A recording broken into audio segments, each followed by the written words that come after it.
Bienvenue sur le podcast de Quasi-Demi, le podcast qui pousse vos habitudes dans le bon sens. Je suis Emna.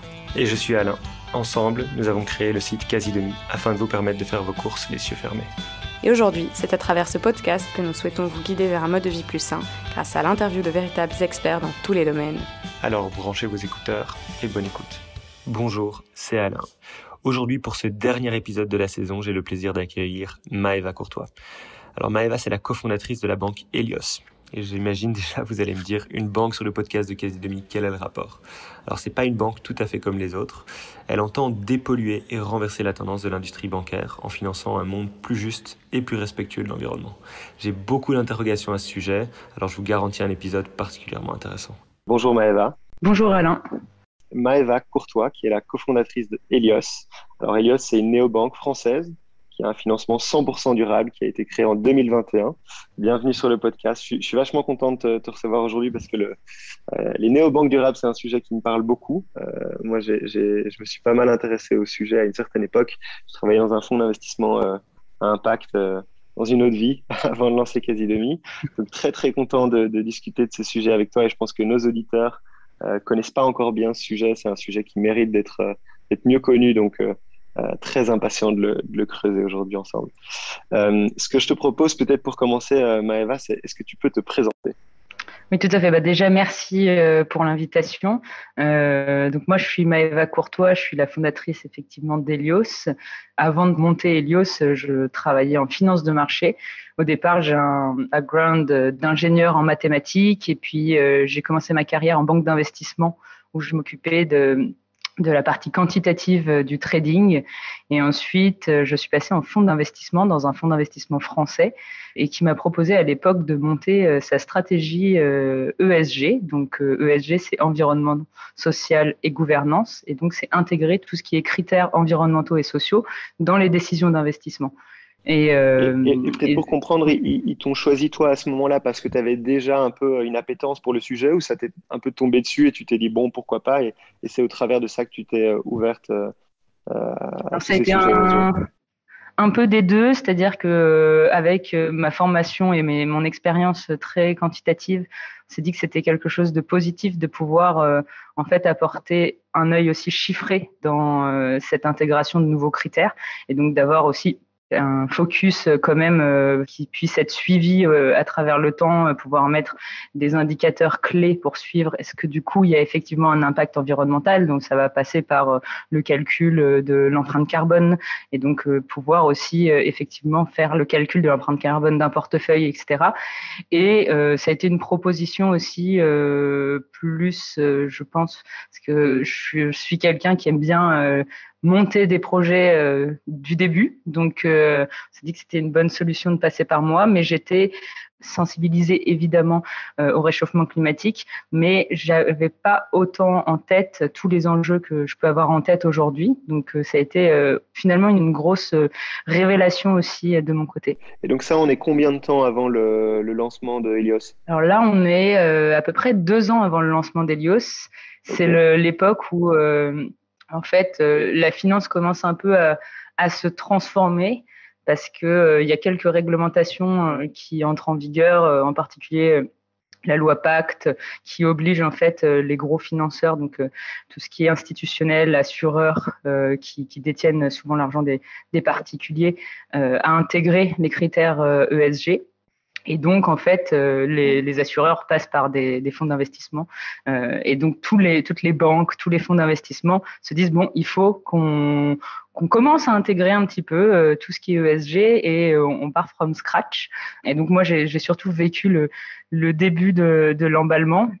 Je me suis rendu compte très, très vite que c'était finalement quelque chose de très superficiel dans la banque et dans les sociétés d'investissement. C'est quelque chose qu'on rajoutait à côté des indicateurs suivis. Donc, les indicateurs suivis, ça va être surtout la rentabilité et la volatilité. Voilà. Et du coup, ça a été très frustrant de me rendre compte que c'était quelque chose en plus, que c'était toujours positif de pouvoir justifier qu'on avait une entreprise qui était pro-environnement, mais que c'était pas du tout une contrainte. il y avait beaucoup plus de marketing qui était réalisé. C'était pas dans mon fonds en particulier, c'était dans tous les fonds de la place que je rencontrais, toutes les banques que je rencontrais. Ça restait quelque chose de très marketing, c'est-à-dire on intègre l'environnement, mais quand on regardait en fait les portefeuilles d'investissement, donc les réels investissements réalisés par les banques, ça restait les mêmes que précédemment, sauf que le marketing derrière disait voilà, là vous investissez dans un fonds bas carbone, un fonds de transition écologique, un fonds net zéro, etc. Tous ces mots qui font croire aux consommateurs qu'ils sont dans la bonne direction. Ok, ouais, je comprends tout à fait.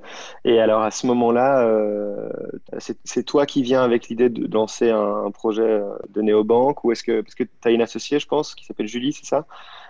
Julia Menayas. Oui. Comment est-ce que vous vous rencontrez? Comment l'idée est née? Raconte-moi un peu. Alors, en fait, moi, je monte ce pôle ESG. Déjà, ça a été hyper formateur parce qu'en fait, je lis énormément de rapports sectoriels, l'impact de tous les secteurs clés de l'économie sur l'environnement, sur la biodiversité et sur le réchauffement climatique, évidemment. Et je me rends compte qu'il y a quand même 2-3 secteurs qu'on peut transformer très rapidement et pour lesquels il existe finalement déjà des solutions, mais c'est des solutions qui manquent de financement pour se développer suffisamment. On peut prendre le secteur le plus polluant, qui est le secteur de l'énergie. Aujourd'hui, l'énergie, c'est plus de 2/3 des émissions de gaz à effet de serre, donc tout ce qui est lié au pétrole, au gaz, au charbon, alors qu'on a quand même plusieurs alternatives existantes et qui sont encore trop peu développées et trop peu financées.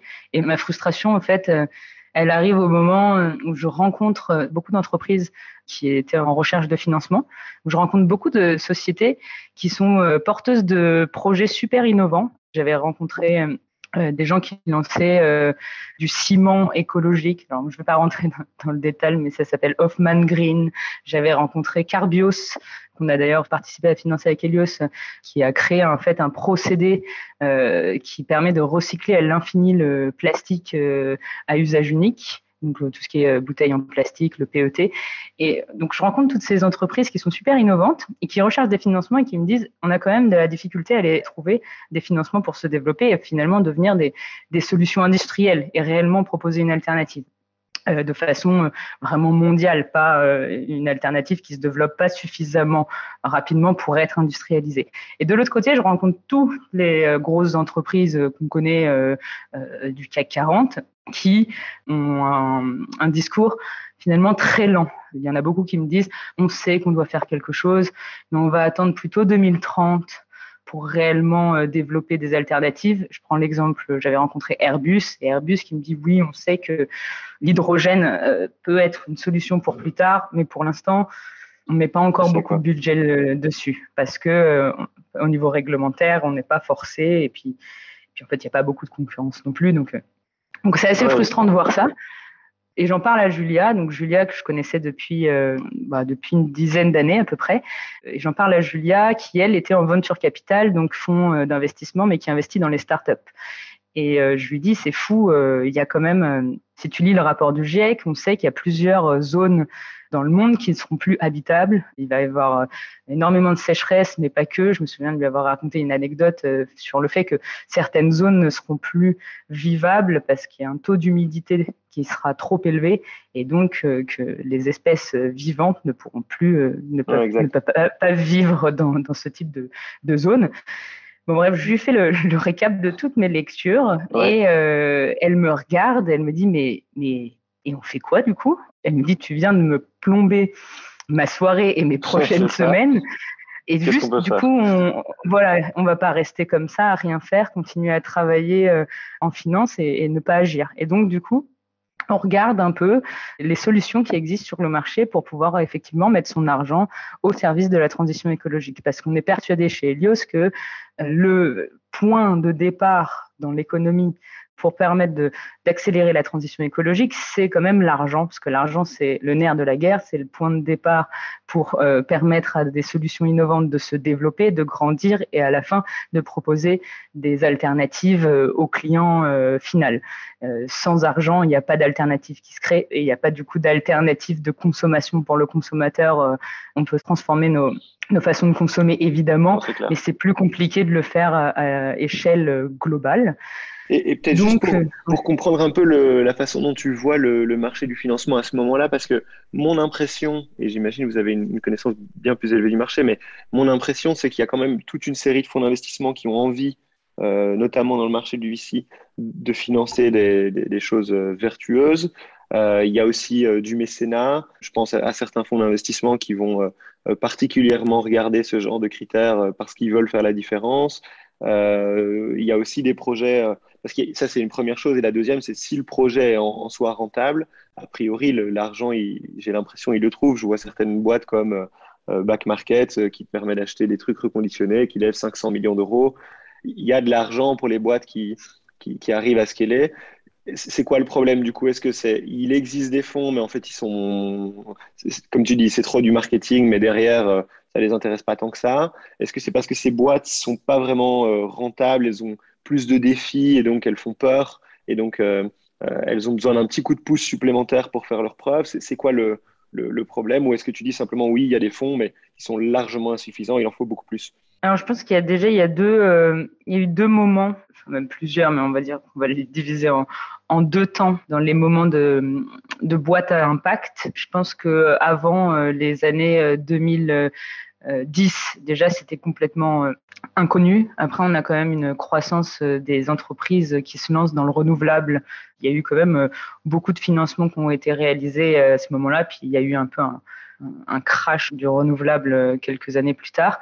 Et la plupart des entreprises qui étaient à impact entre 2000 et 2010 étaient finalement des boîtes qui étaient plus liées à des entreprises qui faisaient du mécénat et allaient accompagner plus pour l'impact du projet que pour la rentabilité.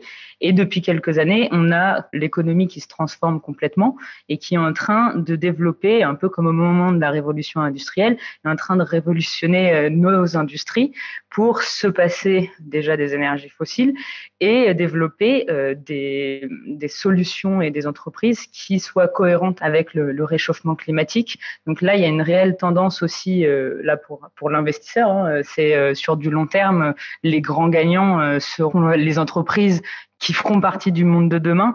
Et par rapport à la tendance actuelle, normalement, et on l'espère, les entreprises de demain, c'est celles qui répondent aux problèmes du réchauffement climatique. Donc, sur un investissement long terme, ces entreprises-là, il y a un vrai gain. Ça, il y a des investisseurs qui l'ont compris. Après, il y a certains autres investisseurs qui ont des contraintes qui sont différentes. Ils ont des contraintes de faire de la rentabilité à très court terme. C'est parfois difficile de le faire sans pétrole. Et là, par exemple, on peut voir ces derniers mois, les investisseurs reviennent très rapidement dans l'investissement du pétrole, ce qui est très triste vu l'urgence climatique auquel on fait face. Exactement. Donc ensuite, il y a pas mal de fonds de venture capital effectivement qui se sont lancés, mais plutôt ces dernières années. Sinon, c'était des fonds plutôt ad hoc qui avaient moins d'argent pour accompagner les startups. Là, ce qui est très positif, c'est que depuis 2 ans, la plupart des fonds d'investissement qui ont aussi suffisamment d'argent pour développer des jeunes startups commencent à créer des fonds impact. Après, c'est pas leur priorité non plus. Ils se rendent juste compte que c'est le futur de l'économie, donc faut pas louper le pas entre guillemets. Et après, je pense que les investisseurs, une partie des investisseurs, ce qui est un peu problématique, c'est que finalement, il y a moins d'1% de la planète qui gère 100% de notre capital. Donc, en fait, c'est leur pensée qui domine. Et en fait, la pensée, moi, ce qu'on me dit souvent, c'est non, mais le réchauffement climatique et l'écologie, c'est niche. C'est niche, ça intéresse pas grand monde, ça intéresse que les écolos. Et ça, je trouve ça fou. Enfin, moi, c'est vraiment une phrase qui me choque en 2022. On continue à me la dire. On nous la disait beaucoup plus il y a 3-4 ans. Mais comment est-ce que ça peut être niche, sachant que c'est quelque chose qui nous touche tous et auquel on va faire face malheureusement dans les 10-20 prochaines années? Donc là, j'ai un discours qui peut paraître un peu alarmiste. Mais justement, avec Helios, on veut répondre à cet alarmiste en disant arrêtons de ne rien faire. En fait, on est encore au moment, on est en 2022, on peut faire encore énormément de choses. C'est juste qu'il faut commencer à le faire aujourd'hui et pas en 2040. Si on commence en 2040, c'est trop tard. Si on le fait aujourd'hui, on est sur une bonne trajectoire pour limiter les dégâts. Voilà, c'est très bien dit. Merci. Et du coup, si on reprend un peu le fil conducteur de l'histoire, là, vous êtes avec Julia et vous vous dites, OK, il y a un problème, on doit réagir, on a des compétences en finance, qu'est-ce qu'on peut faire? Et à ce moment-là, vous décidez de lancer Helios, c'est ça? Exactement. Et à ce moment-là, on se dit en fait, au début déjà, on se dit où est-ce que je peux mettre mon argent en étant sûr qu'il ne va pas financer des entreprises climaticides. C'était ça déjà notre premier point. Et en fait, exactement, parce que je t'interromps une seconde là-dessus, mais c'est aussi ça le dilemme.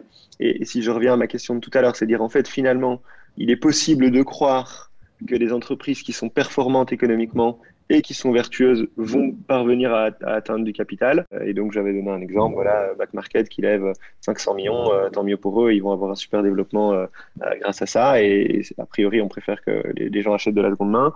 Mais il y a quand même une énorme partie du capital, et c'est un truc dont vous parlez beaucoup sur votre site et sur vos réseaux, une énorme partie du capital est aujourd'hui utilisée pour aller financer les énergies fossiles, y compris le nôtre en tant qu'épargnant, c'est ça? Exactement, c'est ça. Le premier point auquel on souhaitait s'attaquer, c'est moi, en tant que client, en tant que consommateur qui reçoit mon salaire, je pose mon salaire à la banque et je veux être sûr que cet argent ne va pas aller financer des entreprises qui représentent un risque pour le climat. Et donc aujourd'hui, malheureusement, les principales banques, alors mondiales, on peut rester aussi sur la France, mais continuent de financer massivement les énergies fossiles. Et aujourd'hui, depuis l'accord de Paris, où justement le milieu bancaire s'est engagé à réduire ses financements aux énergies fossiles, c'est encore 360 milliards d'euros qui a été investi dans les énergies fossiles par les 60 plus grandes banques mondiale. Le chiffre paraît énorme, c'est toujours compliqué de juger en fait avec des chiffres plusieurs centaines de milliards d'euros, mais ce qu'on doit retenir, c'est que ce chiffre, il est en croissance, c'est-à-dire que chaque année, les banques investissent plus dans les énergies fossiles. Donc je vois pas comment on peut imaginer vivre dans une société plus bas carbone dans les prochaines années si on continue d'ouvrir des nouvelles centrales à charbon qui vont vivre encore 30-40 années, si on continue d'aller créer des nouveaux puits de pétrole et si on continue en fait à développer cette économie fossile. Donc il y a un gros sujet auquel on répond avec Helios, c'est déjà quand on dépose de l'argent chez Helios, le client sait que pas 1 euro n'ira financer des industries qui représentent un risque pour le climat. Et pour ça, on a une liste d'exclusion très précise. On ne finance pas les énergies fossiles, on ne finance pas les pesticides chimiques, l'élevage intensif, l'armement. Et donc, c'est l'engagement qu'on prend en premier lieu. La première chose, c'est ne plus développer ce type d'entreprise. Après, à cette époque-là, on cherche une solution pour ne pas mettre notre argent dans une banque qui investit dans ces entreprises à risque pour le climat. On n'en trouve pas parce qu'en fait, on se rend compte que, mais on était au courant, mais que le système bancaire est très, très opaque. Et donc, si tu vas demander à ton banquier qu'est-ce que finance mon argent quand je le mets à la banque, lui-même n'est même pas au courant.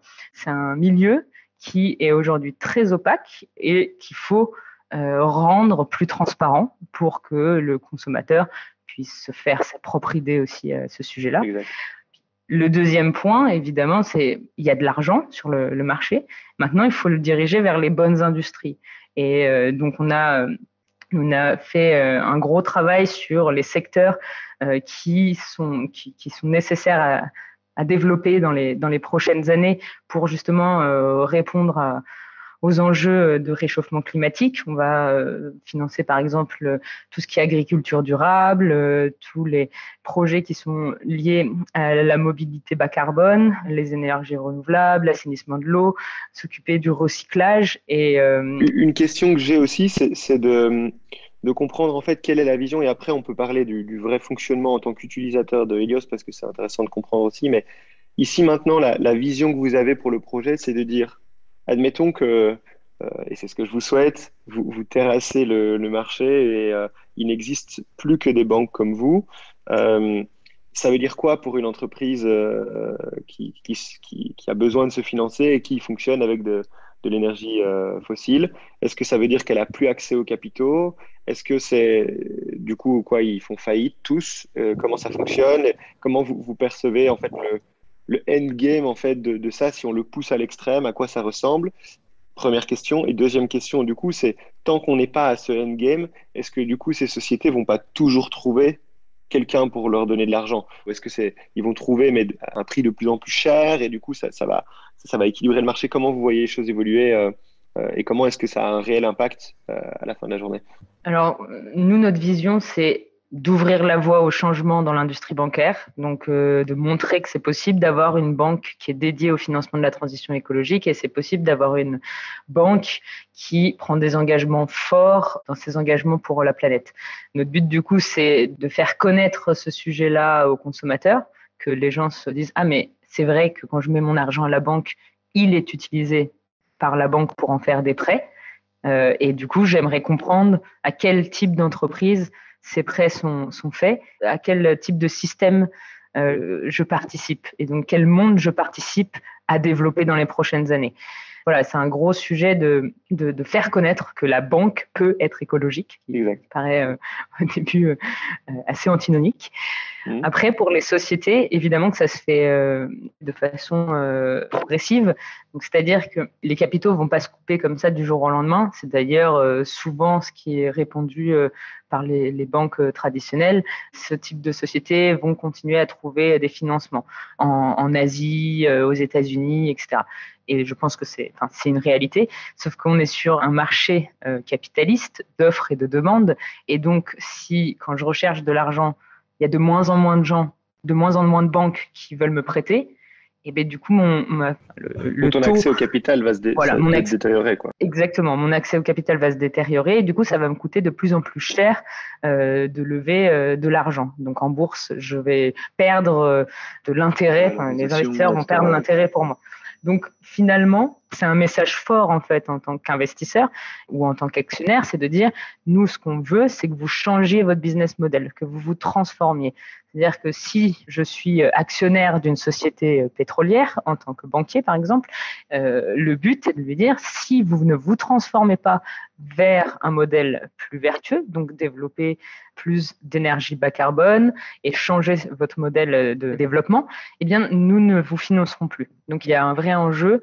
Donc, c'est très théorique, mais c'est un accompagnement dans la durée. On ne peut pas faire aussi une transformation comme ça en 360, mais ça force à avoir des plans de transformation qui sont réalistes et ambitieux. C'est-à-dire que ce n'est pas une transformation à 2070 quand le PDG d'une société a déjà 70 ans. C'est difficile à croire. Donc, il faut avoir des plans de transformation qui soient vraiment bien ficelés. Et ça passe par la pression des investisseurs. Ok, super clair. Et du coup, je reprends une mention de votre site pour aller plus loin là-dedans, juste avant qu'on passe donc au fonctionnement de Helios. Donc, vous expliquez que l'épargne pollue. Et donc, on estime de différentes façons. On dit, voilà, les projets des principales banques, alors, les 6 principales banques, c'est ça, ont généré plus de gaz à effet de serre que la France entière. Et donc, concrètement, ce que je découvrais en m'intéressant au sujet des néobanques durables, c'est de comprendre en fait que je pollue énormément en ayant mon argent dans une banque traditionnelle. La question que je me pose, c'est comment est-ce qu'on calcule ces émissions de gaz à effet de serre et est-ce qu'il n'y a pas un moment un double count? Parce que moi, j'ai l'impression que, entre guillemets, si je suis consommateur et je vais remplir ma voiture à la pompe à essence, mais là, je pollue. Mais du coup, est-ce qu'on peut compter ça comme de la pollution et calculer ce gaz à effet de serre, mais aussi le gars qui a prêté et comment est-ce qu'on répartit là-dedans ou est-ce qu'on compte 2 fois et comment est-ce que vous percevez ça? Parce qu'effectivement, le fait de prêter 1 euro à une personne, est-ce qu'on peut s'attribuer l'ensemble de sa pollution simplement parce qu'on l'a aidé à se financer ou est-ce que c'est pas comme ça que c'est calculé? Ça, j'aimerais bien le comprendre. Alors du coup, effectivement, le rapport dont tu parlais, c'est un rapport d'Oxfam et des Amis de la Terre qui ont fait le calcul avec Carbone 4 pour calculer l'empreinte carbone des banques. Donc, c'est un gros travail puisque, comme je le disais, les banques ne donnent pas accès à tout leur financement. Ça a été un gros travail pour Carbone 4, Oxfam et les Amis de la Terre d'aller chercher aussi les bonnes données dans les bonnes bases de données payantes, un peu compliquées à retrouver. Et donc, ils ont réussi à faire effectivement cette conclusion qui est que les 6 principales banques françaises émettent 8 fois plus de gaz à effet de serre que la France entière. C'est un chiffre un peu fort, mais si on reprend la version plus moi toute seule, combien j'émets avec ma banque. Alors déjà, pour revenir à l'empreinte carbone d'un Français, en moyenne, c'est à peu près 11 tonnes de CO2 par an. Et si je mets, pour aller sur le site d'Oxfam, la calculatrice de l'empreinte carbone, si je mets 5 000 € dans une de ces banques traditionnelles françaises, c'est à peu près 3 tonnes de CO2. Donc, sur mes 11 tonnes de CO2 émises par ma vie quotidienne, donc quand je prends le train, quand je mange, le fait de m'habiller, de me chauffer, ça c'est mes 11 tonnes de CO2 équivalent. Et je rajoute 3 tonnes, tout ça parce que j'ai mis 5 000 € sur un compte en banque. Donc, c'est assez fort. Ça démontre qu'il y a finalement un geste qui est assez peu connu. Je dis peu connu alors que je pense que c'est même quasiment inconnu. C'est l'impact de son argent à la banque. Et donc, comment est-ce qu'on arrive à comptabiliser ça ? C'est l'histoire des scope 1, scope 2, scope 3. Et donc, les financements, ça arrive en scope 3. Je ne vais pas détailler ce que c'est, mais comme ça, c'est dit. Mais ça arrive en scope 3. C'est l'impact de la banque lorsqu'elle a prêté, par exemple, à une société qui vend du pétrole, voilà, ou qui vend des automobiles. Quelle empreinte carbone cela va créer ? Parce qu'en fait, si je n'avais pas prêté cet argent-là, est-ce que le service se serait développé ? Alors après, j'ai pas le détail complet de la façon du double comptage entre le scope 2 et le scope 3, mais ça donne surtout une vision d'équivalence pour pouvoir vraiment avoir un comparatif entre ce que je consomme au jour le jour et ce que je mets à la banque. Parce qu'en fait, notre argent, c'est quand même notre pouvoir, même si on n'est pas millionnaire, mais à plusieurs, on est multimillionnaire. Donc, c'est notre pouvoir de transformer la société et de construire aussi la société qu'on veut voir se développer dans 10, 20, 30 ans. Et je me souviens quand on a décidé de lancer Helios avec Julia, du coup, on commence à en parler un peu autour de nous, donc on est vraiment aux prémices. On en parle à des amis. Et cet ami nous répond, mais moi, vu l'argent que j'ai sur mon compte, de toute façon, c'est rien du tout. Et je lui dis, bah oui, mais bon, c'est vrai que si on se dit tout ça, à la fin, ce rien du tout, c'est comme un petit grain de sable et à la fin, ça fait la plage, quoi. Ça fait une énorme plage. Et elle me dit, ah oui, c'est vrai que j'avais pas pensé. C'est vrai qu'en fait, tu penses que 5 000 €, c'est pas ça qui va changer le monde. Oui, non, c'est pas les 5 000 € tout seul. Mais par contre, les 5 000 € de millions de personnes, ça a un impact, ça peut avoir un impact fort. Et puis surtout, nous, on pense qu'on peut faire changer aussi la mentalité des banquiers en leur montrant que les clients ne veulent plus d'un modèle bancaire opaque. Ils veulent comprendre à quoi sert leur argent quand ils le déposent à la banque et avoir quand même une banque qui respecte les enjeux environnementaux. On avait fait une étude avec Opinionway à ce sujet-là et c'est plus de 2/3 des Français qui se disent prêts à changer de banque pour une banque qui ne nuit pas à l'environnement. Donc, il y a un vrai sujet qui n'est pas niche et je pense que plus on sera nombreux à mettre, en tout cas, à avoir cet enjeu en tête, plus on pourra avoir de l'impact. Et aujourd'hui, pour te donner quelques chiffres, là, ça fait 1 an et demi qu'on est lancé, donc on a ouvert nos comptes et on a déjà investi 6 millions d'euros dans des projets de la transition. Donc 6 millions d'euros avec 12 000 clients et c'est 1 $ pour le client. Du coup, nous, notre enjeu, c'est demain de faire x10, donc passer à 100 000 clients et du coup pouvoir investir 60 millions d'euros dans la transition. Et donc, c'est plein de très beaux projets dont je pourrais parler peut-être tout à l'heure, mais plein de très beaux projets qui sont financés, qui trouvent des solutions, en fait, en tout cas, trouvent des alternatives à des problèmes bien connus dans le réchauffement climatique. Et du coup, est-ce que tu peux nous expliquer comment fonctionne Helios pour un utilisateur ? Si demain je m'inscris, qu'est-ce que je peux faire grâce à votre solution ? combien ça coûte, combien de temps ça dure, quelles sont les différentes étapes pour vraiment la personne qui veut devenir client aujourd'hui? Ouais, aujourd'hui, on propose plusieurs comptes. On propose du coup un compte courant, on propose un compte jeune, un compte joint et un livret d'épargne. Tous les comptes sont accessibles à tout le monde à partir de 18 ans. Nos services ils sont disponibles sur application mobile et au niveau du web aussi, on a un espace web. Vous pouvez ouvrir le compte c'est une dizaine de minutes sur téléphone. Il suffit de rentrer les quelques informations d'identité et de scanner sa pièce d'identité pour vérifier que c'est bien la bonne personne. Et le compte est ouvert. On propose avec le compte courant et le compte jeune une carte en bois. Donc c'est une carte en bois de cerisier. Elle fait son petit effet quand on la sort, histoire de pouvoir aussi parler d'un sujet qui est plus compliqué quand il s'agit de la banque. Et le compte joint, on a 2 cartes en plastique recyclé.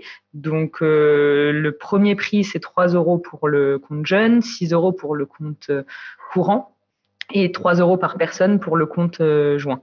Et le livret d'épargne est gratuit, donc ça peut être ajouté dans son offre pour pouvoir justement mettre de côté de l'argent. Et voilà, on est disponible partout en France, en Belgique et au Luxembourg. Et notre but, c'est de pouvoir en fait offrir des services qui sont des services digitaux avec toutes les meilleures fonctionnalités, mais avec un impact fort pour l'environnement. Et donc, du coup, dans notre application, il y a la possibilité de voir tous les projets qui ont été financés, ce qui est complètement différent justement d'une banque très opaque. On a des difficultés à savoir ce qui peut être financé par la banque. Là, on a un tableau de bord impact avec la liste de tous les secteurs qu'on soutient, la liste de tous les secteurs qui sont exclus et dans lesquels Helios n'investira jamais, et la liste de toutes les entreprises qui ont été dernièrement financées. Donc aujourd'hui, on peut retrouver une centrale solaire en Nouvelle-Calédonie. On a aussi financé le premier constructeur automobile français hydrogène, donc qui développe des véhicules hydrogène. On a financé Carbios, dont je parlais tout à l'heure, qui fait du recyclage plastique du PET. On a également investi dans une boîte qui s'appelle Olatéine et qui fait des protéines végétales, donc tout ce qui est steak végétal, lait végétal, et donc proposer des alternatives justement à la consommation de viande qui est très polluante.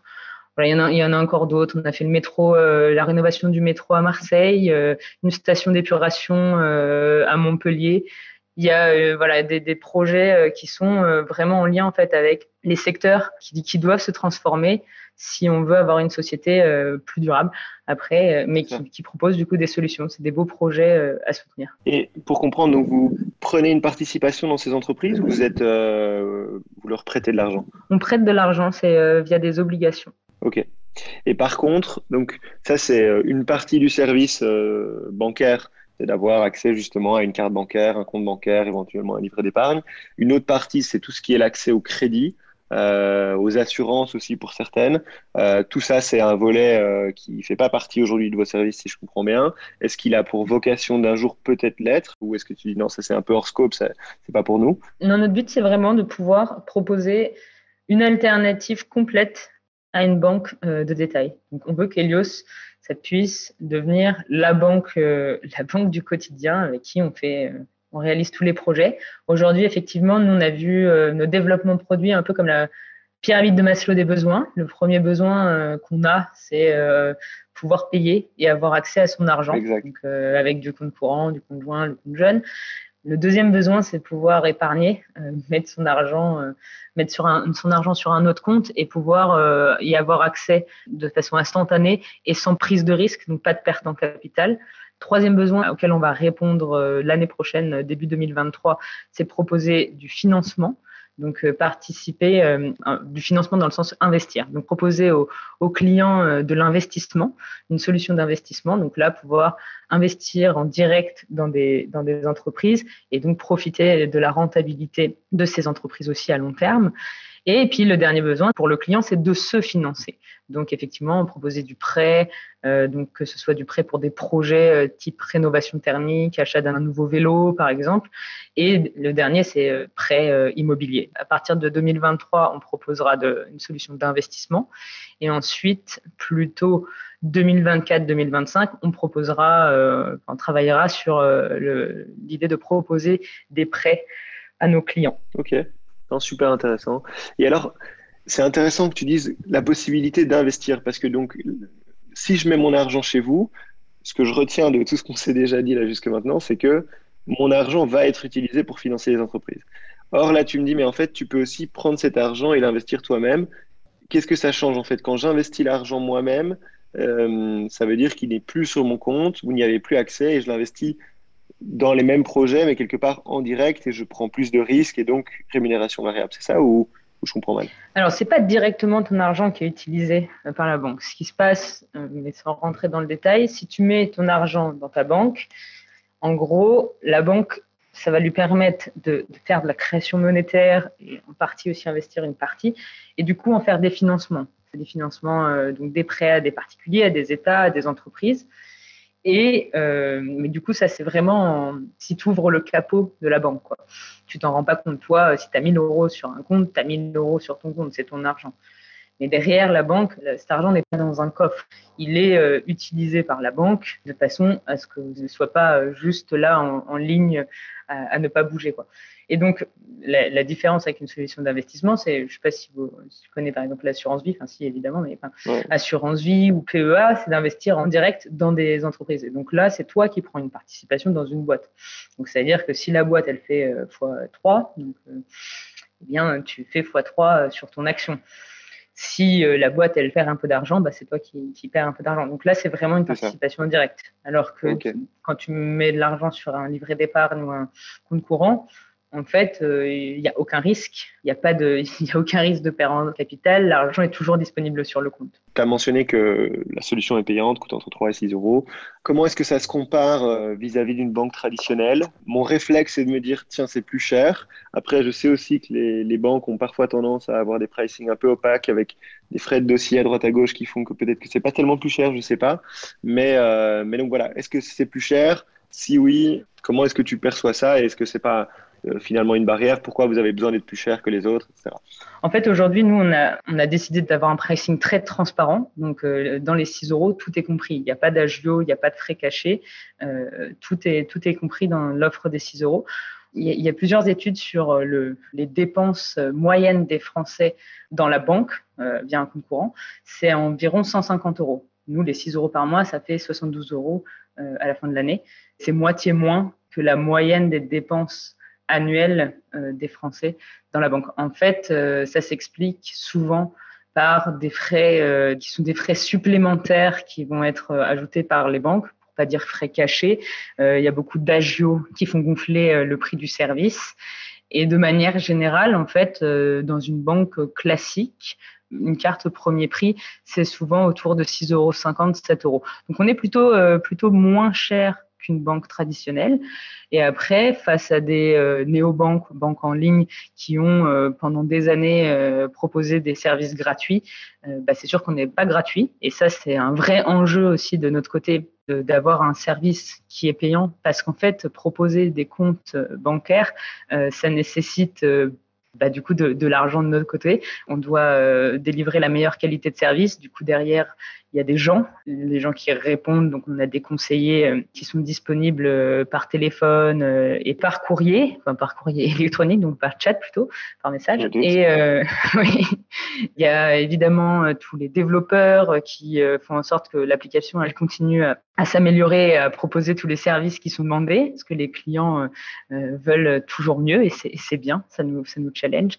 Et puis, il y a le fait que la banque, c'est quand même un service qui demande beaucoup de rigueur. C'est-à-dire qu'on n'accepte pas voilà, et on n'accepte pas que l'appli ou la carte, elle fonctionne pas, même si c'est qu'une heure. Donc, ça doit fonctionner tout le temps et de façon parfaite.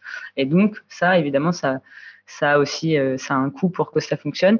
Et d'ailleurs, les néobanques changent actuellement leur modèle pour repartir sur des modèles payants parce que c'est une perte d'argent trop importante de proposer des services gratuits vu tout ce qu'il y a derrière pour maintenir le service.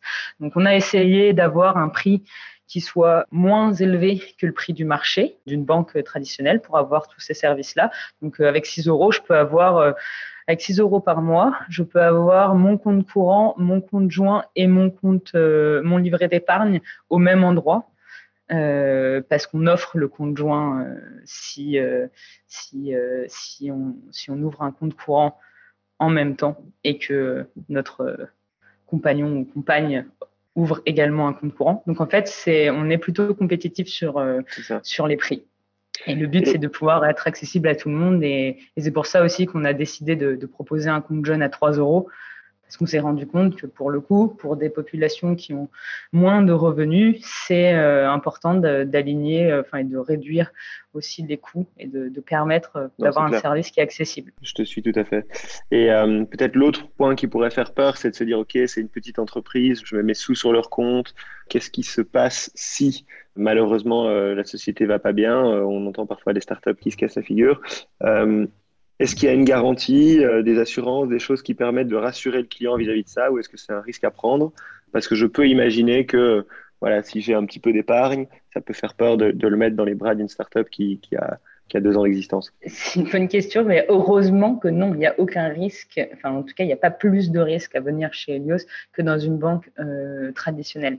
Aujourd'hui, déjà, la banque, le secteur bancaire, c'est très, très, très régulé. Je pense que c'est un des secteurs les plus régulés. Donc, on ne peut pas ouvrir comme ça une structure qui propose des services de paiement. Donc, il y a derrière beaucoup de systèmes qui nous permettent d'avoir cette stabilité.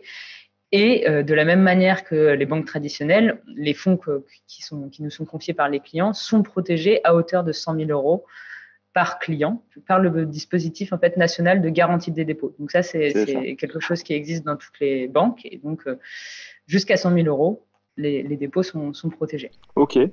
Maintenant, pour revenir sur les clients, parce que tu as parlé aussi du fait que vous vous adressiez aux jeunes, c'est quoi le client type chez Helios? Est-ce que c'est des gens qui ont pas mal d'argent? Je ne sais pas si tu as des informations aussi sur la somme moyenne qui est déposée sur vos comptes. C'est quoi à peu près? Est-ce que c'est des gens plus âgés, plus jeunes? Moi, je me projetterais dans des clients plutôt jeunes, mais j'en suis pas sûr. Donc, dis-nous un peu qui sont les clients de Helios. Alors, le client type d'Helios, déjà, on a des clients d'un peu partout, mais si on doit vraiment partout en France, et les clients vont de le plus jeune à 18 ans, parce que c'est l'âge minimal, et ça va jusqu'à la personne la plus âgée à 84 ans. C'est pas une personne qu'on connaît. Donc, on a vraiment des clients de toutes les tranches d'âge. Après, on va dire le client le plus représenté, c'est plutôt un homme. On a une majorité d'hommes. Ce qui nous surprend, c'est qu'avec Julia, on est deux femmes fondatrices de la boîte. Donc, on fait un peu un go aux femmes aussi de se réapproprier le sujet de la banque. Donc, plutôt un homme qui a en moyenne 37 ans. Et souvent, c'est quelqu'un qui est jeune parent, qui décide de transformer un peu aussi ses habitudes en se disant qu'il faut avoir un meilleur impact dans sa vie de tous les jours, que ce soit au niveau de la santé, mais également de l'environnement. Et donc, en se renseignant, qui arrive sur l'impact de la banque et se dit, bah super, je vais changer ma façon d'épargner. Enfin, en tout cas, je vais changer de banque. Et ce qui revient souvent dans les retours de nos clients, c'est quelque chose qui a un impact énorme sur mon empreinte carbone et de façon plus générale dans la société. Et pourtant, ça m'a pris 10 minutes à le faire. Et après, j'ai même plus à y penser. Là où parfois, il y a des sujets qui vont nécessiter beaucoup plus d'efforts. Devenir végétarien, c'est quelque chose qui se fait dans la durée. Finalement, changer de banque, il faut prendre son téléphone, prendre 10 minutes pour scanner, et puis sa pièce d'identité et ouvrir son compte. Et en fait, on a déjà un impact très fort. Hyper intéressant. Et un autre sujet que je voulais couvrir juste avant de terminer, c'est votre relation par rapport au reste du secteur bancaire. Vous êtes aujourd'hui un plus petit acteur par rapport à certains très gros. mais vous faites bouger les lignes et je pense qu'on a besoin d'acteurs comme vous. Je me reconnais un peu là-dedans puisque nous, on est dans le secteur de la distribution des produits sains et à côté de nous, on a des énormes retailers, mais on est persuadé qu'on peut les convaincre de faire mieux. Comment vous voyez les choses évoluer? Tu penses que des jeunes banques comme vous vont remplacer progressivement les autres? Est-ce que tu penses que vous serez amenés à travailler ensemble? Est-ce que tu penses que vous allez plutôt jouer le rôle de lanceur d'alerte et puis ça va réveiller un peu tout le monde et les grandes banques vont se mettre à évoluer? Comment tu vois un peu le secteur progresser? Alors, je pense que en tout cas, notre rêve, c'est que dans 3-4 ans, toutes les banques aient pris le pas et réellement des engagements forts dans leur décision d'investissement. Donc, je pense que la révolution écologique des services bancaires ne se fera pas grâce à un seul acteur. Mais Helios, par contre, peut ouvrir la voie à cette révolution écologique des services bancaires. Donc, notre but, c'est de montrer que c'est possible et de leur montrer aussi le chemin. Et puis après, notre mission, c'est de montrer l'appétence des clients. Donc, c'est aussi de montrer aux grosses banques que si elles ne se transforment pas, elles vont perdre des clients. Et que du coup, c'est un peu comme les actionnaires, quoi. Si je trouve pas d'argent, je me développe pas, mais si j'ai pas de clients, je me développe pas non plus. Donc, notre enjeu, c'est que les clients quittent leur banque. Et c'est aussi un geste engagé de dire je quitte ma banque et je vais dans une banque écologique comme Helios. Et ça permet de faire un peu bouger les lignes du côté des dirigeants des grandes banques pour que demain, dans leur strat, ils se disent bon, peut-être qu'en fait, les clients, ils sont plus dupes. Il va falloir qu'on se transforme un petit peu, quoi. Ok, écoute, je suis tout à fait aligné avec ça. Je pense que vous avez tout à fait raison et c'est une vision très, très rationnelle de comment faire bouger les choses. Avant de conclure, est-ce qu'il y a un autre sujet dont on n'a pas parlé, un autre message qui te semble important? Moi, ce qui me semble important, c'est qu'on puisse de plus en plus parler de la transition écologique. Hier, j'étais à une conférence FinTech et donc le sujet le plus abordé, c'était les crypto-monnaies et les NFT. Et j'étais la seule table ronde qui a parlé d'environnement, là où c'est quand même un des sujets les plus prenants ces derniers mois et ces dernières années, et dans les prochaines années, ça doit être le sujet sur lequel on se mobilise tous. Et du coup, sur les 50 tables rondes, il y a eu une table ronde qui a parlé de ça, mais c'est déjà bien. C'était d'ailleurs ma conclusion. Je suis contente de voir que c'est un sujet qui prend de la place. Et mon message, ce serait qu'en tant que consommateur, il faut se rappeler qu'on a tous finalement une sorte de bulletin de vote dans notre portefeuille. C'est notre carte bancaire. Et donc, il faut l'utiliser à bon escient pour notre futur. Exact. Chez Casidomi, on se lève tous les matins avec un souhait, c'est celui de rendre le monde meilleur. Toi, si tu pouvais résoudre un problème, un truc qui te tient particulièrement à cœur, qui te dérange, où tu te dis ça, vraiment, faudrait qu'on solutionne ce truc-là, ça serait quoi? Moi, je vais revenir sur Elio. Je pense vraiment que l'argent, c'est le début de tout. Donc, moi, mon souhait, c'est que des projets qui sont hyper innovants dans la transition écologique puissent se développer beaucoup plus vite et nous apporter des alternatives assez mastodontes qui sont nées pendant la révolution industrielle et qui ont répondu à tous les besoins de la révolution industrielle, mais qui sont obligés de se transformer aujourd'hui et demain pour qu'on puisse continuer à vivre sur une jolie planète après-demain. Exact. Très bien. Et alors, pour finir, un truc un peu plus fun, je vais te poser des questions avec 2 mots. À toi de choisir lequel te correspond le plus. J'en ai 5-6. Donc, d'abord, et on le fait pour tous nos invités. Donc, le premier, c'est tofu ou tempeh? Je vais dire tofu parce que je ne sais pas ce que c'est le tempeh. Le tempeh, tu dois goûter. C'est une espèce de viande de blé, si tu veux. Cinéma ou rando? Rando. Smoothie ou latte? Smoothie. Jus de fruits ou kombucha? Jus de fruits. Ville ou nature? Je vis en ville, mais bon, je pense qu'on rêve tous de nature. Exact. Lefto ou Lestar? Plutôt lefto. Très bien. Trop cool. Écoute, merci infiniment pour ton temps. Merci pour toutes ces explications. C'est devenu un peu technique à certains moments dans le podcast. Je crois que c'est difficile de faire autrement. Je pense que ce sera un podcast très apprécié parce que c'est un sujet qui nous touche tous. Comme tu le dis, on a tous cette carte de banque dans notre portefeuille et donc c'est un sujet qu'on doit apprendre à mieux connaître. Donc merci pour ton temps, merci pour ta patience et tes explications. On se réjouit de voir Elios grandir et montrer aux grandes banques qu'on peut faire mieux que ce qu'on fait aujourd'hui. Merci beaucoup Alain et merci à Casidomi pour l'invitation. Vous avez aimé ce podcast? N'hésitez pas à lui noter un 5 étoiles et surtout, abonnez-vous gratuitement sur votre plateforme préférée pour être au courant des prochains épisodes. À très bientôt!